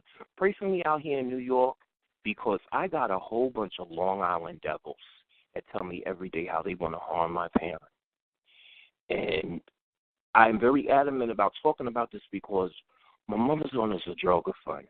Both of us were out there after 9/11. Mm-hmm. I worked 10 blocks away from the site, and she did recovery work afterward. They will not leave us alone. So, ma'am, as I listen to the tail end of your story, you talking about how they run the fear machine game on you to the point where, there's days where you didn't want to wash your butt because they would keep you in a state of peril in your head. They tried that. And the only thing that was able to get me out was the Lord Jesus Christ, the great Holy Spirit. I mean, I even got into, some of my Native American tribalism and started burning sage and doing it on a regular basis, to get the demons out. And whatever, and this is for anybody on this call, whatever you have to do to purify yourself, whatever your religion is, just to get the demons out of your head, you do it. Because I know for me, and for all of y'all, I'm not going to designate this as a totally Christian call, but I know a lot of us here are Christian. Mm-hmm. And we have, let's put it like this, how I learned it in the 12-step rooms, because, I'm a recovering addict myself. You call on your higher power. And that's what's got me through. Because, ma'am, they poison me. They come into my apartment. I am in cluster state-funded housing where they have copies of my keys that is designated to be sitting in some 501c3 agency where the keys are copied so they can come into my apartment and designate it as a health check and take me at any given time because of the type of housing. And they have already. And I've had to fight to get out of the emergency psychiatric ER, and this was after Easter because it happened recently with me arguing with my neighbors that target me. And I have a group of them like you do. And I know a lot of us on this course, we have a group of the neighbors that try to perp you out. Mm-hmm. But, ma'am, I what I wanted to say was so much, thank you for the spirit that you have because I'm going to listen to the call later on and listen to your story. You in Utah? I'm in Arizona. Oh, you in Arizona? Even better. Got family out there. Okay, I can hear it. Okay. My roots some of my roots is from down there, and I got family from down there. And I think I have you on my Facebook though, don't I? I'm my last name is Wilson. So if you see me, yeah, 'cause Desmond Wilson. That's my Facebook handle. So any of y'all see me up on the Facebook wall. I know Kyle and a couple of other people I'm on their Facebook friends with, but I'm very careful with Facebook because Facebook has been used as a tool to get people locked up and put into the hospital when you have perps mistakenly put on your Facebook, friends list. So, be aware of that, because they'll put some stupidness up on your Facebook wall, and next thing you know, you got somebody knocking on your door about something you don't know nothing about, and it's somebody connected to one of the friends that has access to your Facebook wall. So I haven't had it happen to me personally, but I've seen domestic violence situations started from friends of friends. You know what I'm saying? So, I'm very careful with Facebook. I have to be, and I'm sure there's a few of y'all on this call that agree with me. Yes. All right, but, I don't want to stay on too long, but I just want to thank you for your spirit. You mentioning the Lord, and, you doing everything you got to do to get back to your babies. Yes, thank you. And yeah, for real. You do what you got to do. All right. All right, thank you. Thanks, Dee. All right, go ahead, Ella.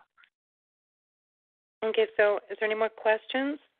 Otherwise, what I'm going to do is stop the recording. We can just have an open call. Quiet group tonight. Okay.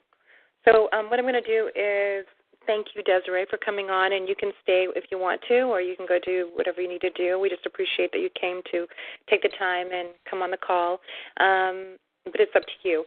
So I'm going to go ahead and end the recording, and we'll post it on YouTube fairly soon. If you guys are wondering what the recordings have been, it's been taking a little while because the man who does the production's just been busy. So, okay, well, thank you, Deserie. Oh, you're welcome, Ella. Thank you for everything you do. Thank you. So I'm also going to add the recording in case someone's hearing it from a different platform, like from YouTube or one of the other ones. You can call in live to the show Tuesdays and Thursdays at 9 p.m. Eastern Standard Time. And the number is 724-444-7444. That's the call-in number. Again, 724-444-7444. And the ID number is 141476#. Again, the ID number is 141476#. And also you can email me. There's calls every night within the community. Again, my email address is tiangel2016@gmail. And on that note, I'm going to go ahead and end that recording. In bed with my ex-husband, and she sleeps with me. Since the separation, she just sleeps with me. I knock on the door, and I said, come on, let's go to bed, And then she looks at me. She goes, I'm going to sleep with Dad tonight. And I'm like, okay, all right. So I walk away, and I said, oh, my gosh, he's going to do something to me. Something's going down tonight. So I went to sleep. I don't remember if I took anything, if I drank anything or anything, but all I know is I woke up at 3 o'clock in the morning, and I was completely paralyzed from the waist down, and I wasn't able to breathe. So I did dial 911. The ambulance came for me, and then they took me to the hospital, and then I was telling the doctor that I believed that I was being poisoned, and the doctor comes back to me and says, Deserie, I really don't think that you're being poisoned, but because your potassium is really low, I'm going to do a toxicology report. I was like, okay. Well, they did the toxicology report, and then a bunch of police came, and I'm like, what's going on? And the police came and said that there was something found. It was an unidentified toxin, that I was being poisoned. And so the police were all coming. There was detectives there. So, and then the hospital said that the kind of poison that I was, had in my body is not something that they can detect at that hospital, that they would have to send me to the CDC. So me being freaked out the way that I am, when nobody was looking, I took off. Okay, I took off out of the hospital. I was crazy at this time, and I can say that because when people are being targeted, they start showing signs of schizophrenia. So when I left that place, then the detectives went to my house. A bunch of police officers came to my house, and you wanted to talk to me further about the poisoning. And then I ended up going to the CDC, and they weren't able to identify that toxin in my body. That never happened to me again. I wasn't being poisoned anymore. But I mean, I accused my ex of doing it. I did accuse him of it, and things got really ugly. And then from that moment on, I couldn't live with him anymore. And then that's when the targeting really started, where I was being drugged. They were coming in at night, doing God knows what to me. They were following me. I was hearing voices. It was the directed energy weapons, where it would always target only the right side of my body, and it always seemed like they were hitting my kidneys. And so, I mean, there's just so much to tell, but I mean, that's basically the story. And then when I went to because I was petitioned by 2 police officers, and they had put me in a behavioral health hospital. And when I was there, I remember the doctors asking me why I was saying there's people on my walls. And then I decided I was going to deny everything. I'm like, no, that didn't happen. I was going through a divorce, and I don't know why I said that, but it didn't happen to me, because once I got there, I realized I was defeated, and I needed to keep my mouth shut and not talk about it anymore. So what happened, after observing me for 3 weeks, the doctors decided that I wasn't crazy, and that I didn't have to have court-ordered treatment, that they were going to let me go and say that I voluntarily signed myself in. They changed the record where it says that So when I got out, CPS got a hold of my daughter. My ex got full custody of her, and my targeting stopped. Yeah, so it seemingly appears like it was probably your ex. Yes. We know that that's not the case. I'm not accusing him, but the timing makes sure. Yeah. The timing, yeah. It looks more that way towards me. It looks that way to me as well. But like I said, it just what the events would happen with Richard. I'm just maybe he was involved somehow, but I gave him too much credit. Just as far like I tell people is that you think this is this person. I said you're giving him too much credit, because of all the stuff that was happening to me. He was right next to me. He was right next to me asleep when it first started happening to me. So he may have sicked them on me, but I don't think he was the one orchestrating it all. Yeah. Yeah, it makes you wonder. Did your kids know what was going on with you? What were they thinking? Or did they express how they thought my house was haunted.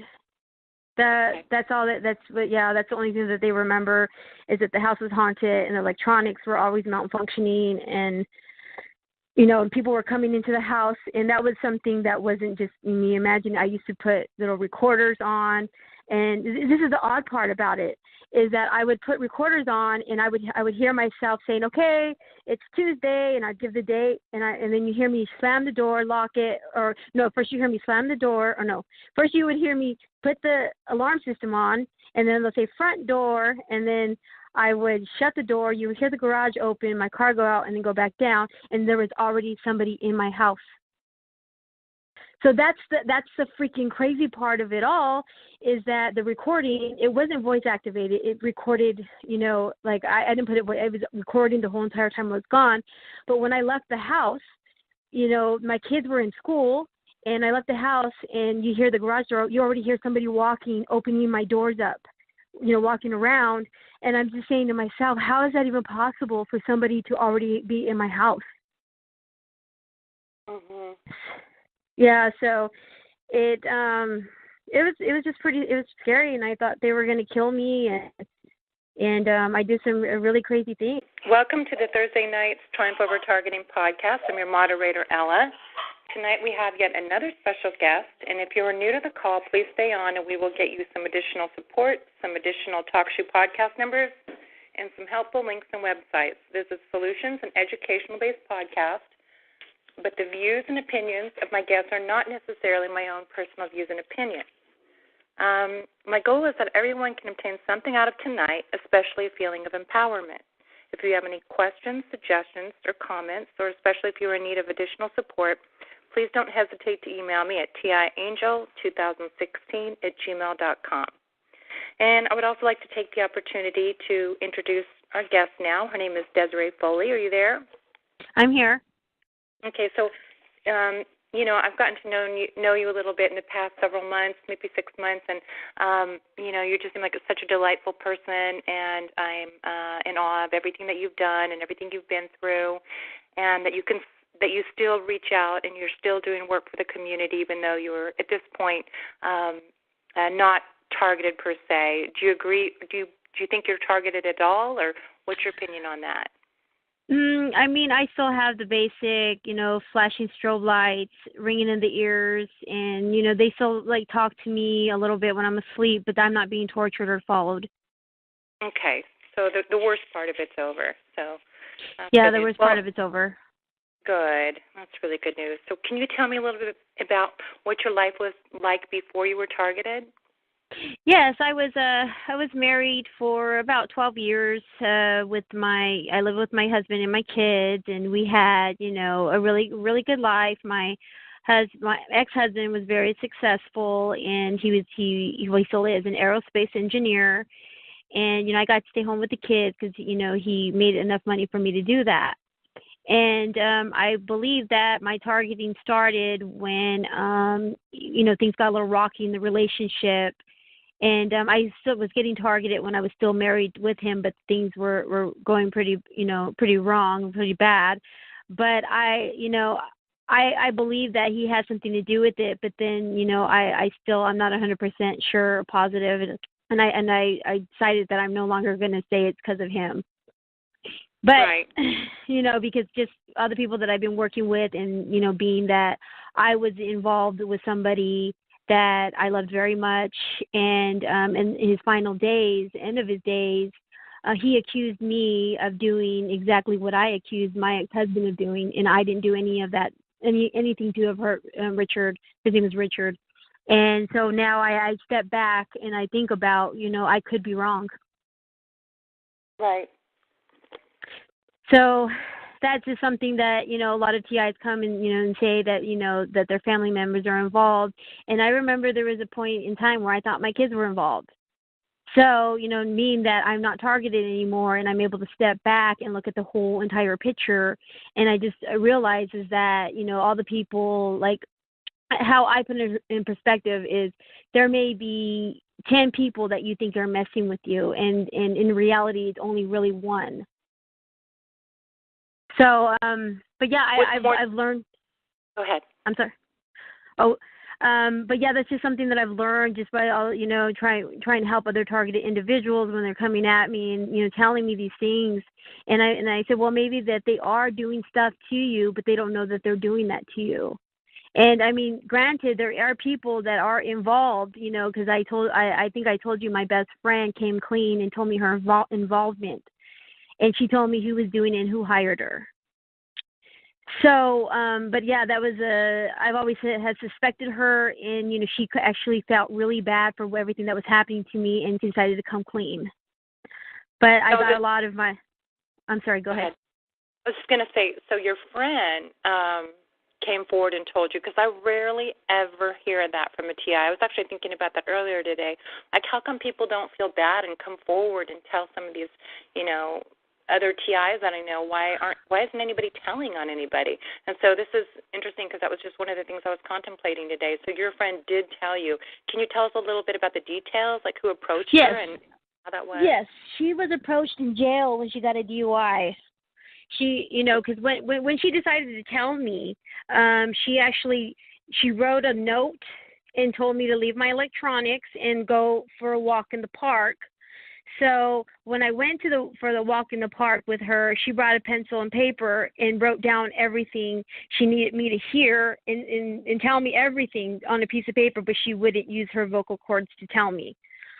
I don't believe she told me it was some kind of experimentation. It was the Army intelligence, and she said they approached her when she got a DUI, kind of like, you want to get off on this DUI? This is how you can get off on it. She took it. She took the offer, and she decided that she was going to help them as far as she was just watching me, what I was doing, where I was going, and she was kind of like my handler. After, and she would just do like these weird things and always like, like always making cough sounds and, just really messing with me. And I kept her around because I didn't want to believe that she was involved, but I always suspected her. And then what happened is towards the end of the targeting, because there was come to a point where I was going to burn my house down because I thought that if I burned my house down, I was going to kill the people that I thought were in the walls, which were reality were just voices, but I didn't know about the technology yet. I was just a simple girl that, went shopping, designer purses, and that's the kind of person I was. So I thought there was really, people on my walls, and I remember saying I was going to burn my house down because that was the only way I was going to be able to kill these people. And I remember her like crying. She would run to the bathroom just crying, and I would just say, and then I would hear her talking, saying, I had enough of this. I can't take it anymore. I can't take it anymore. And then she decided to come clean with me, which, when she decided to come clean with me, then she disappeared and moved out of state, and I haven't heard from her since the day she told me. Wow, that's pretty extraordinary. But that's some relief because it's validation, and it's validation on how some of us suspect people are recruited into these, networks. Yeah, they usually will blackmail you somehow, and that's what happened with her. She was, blackmailed, and plus she also said that they were trying to say that I was involved with making like snuff films, and that's why I needed to be watched. And that's like a horrible. I mean, she should have known better to believe that I would ever be involved in anything like that. But she said that's what they were saying about me. Wow, pretty extraordinary. So, yeah. So this targeting did the worst of it start to happen, like when you're in the process of, you and your husband were having difficulties, and is that kind of when it all started, though? Well, it started when I remember the first time I started, hearing things. I was laying in bed with my husband, and I heard somebody like crawling on the floor, and like up to my husband going, like whispering to him. And I got out of bed and I looked, and I'm like, there's nobody there. That's when I realized that something was happening. And then all of a sudden, the phones, the Wi-Fi, I was being followed by white vans, and so it was all happening that way. And I was trying to talk to my husband and tell him what's going on. He's trying to convince me that I'm schizophrenic. So I listened to him. I listened to him that maybe I am. I mean, crazy people don't know they're crazy. So I'm maybe consider the fact that I may be crazy. So I went to see, a counselor and kind of told him what was going on, and, nothing too serious. I wasn't labeled or anything, but it was, just trying to get a little bit of help to deal with kind of, I thought I was going crazy. And right. Then what I would say, and I remember the date, December 6th, 2013. I remember we were fighting. My ex was staying in the guest bedroom, and I was staying in the master bedroom. I come home, and my daughter's